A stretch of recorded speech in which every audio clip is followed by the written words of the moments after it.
اور علماء نے لکھا ہے کہ کچھ گناہوں کے بد اثرات عین موت کے وقت ظاہر ہوتے ہیں. ان میں سے ایک گناہ زنا کا گناہ ہے. اس زنا کے گناہ کے اثرات دنیا میں تو ہوتے ہی ہیں، موت کے وقت بھی ظاہر ہوتے ہیں.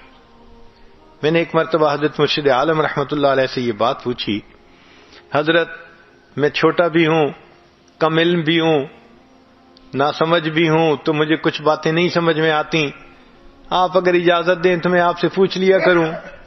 حضرت بہت خوش ہوئے، فرمان لگے پوچھا کرو. تو میں نے یہ سوال پوچھا کہ حضرت تلبیس ابلیس کتاب میں ایک واقعہ پڑھا ہے، ایک حافظ قرآن تھا جس نے کہ بد نظری کی، شہوت کی نظر کسی پر ڈالی، اور اس کی وجہ سے 20 سال کے بعد وہ قرآن پاک سے محروم ہو گیا، قرآن پاک سینے سے ہی نکل گیا. تو میں نے کہا کہ حضرت اس ایک مرتبہ کسی غیر کو دیکھنے پر اتنی بڑی محرومی کہ قرآن پاک سے محروم ہو گیا، یہ تو بہت بڑی سزا ہے. تو حضرت نے فرمایا اصل میں یہ اللہ کی غیرت کا معاملہ ہے. وہ کیسے؟ کہ اللہ تعالیٰ چاہتے ہیں میرے بندے، نعمتیں میں نے دیں، پیدا میں نے کیا، اب تیرا دل میری محبت کے لیے وقف ہونا چاہیے، یہ میرا گھر ہے.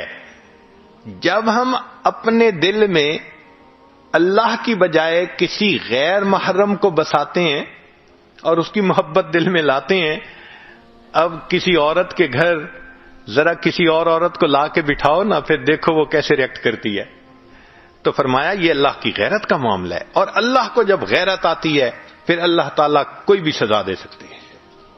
تو اگر ایک مرتبہ کی بدنظری قرآن پاک سے محرومی کا سبب بن سکتی ہے، تو یہ جو آج اس کے ساتھ افیئر ہے، کل اس کے ساتھ ہے، پرسوں اس کے ساتھ ہے، میرا ٹائم نہیں گزرتا، میں تمہیں ہر وقت یاد کرتا ہوں، میسیجز چل رہے ہیں، ملاقاتیں ہو رہی ہیں، پھر اس کا نتیجہ کیا نکلتا ہے کہ انسان موت کے وقت ایمان سے محروم ہو جاتا ہے.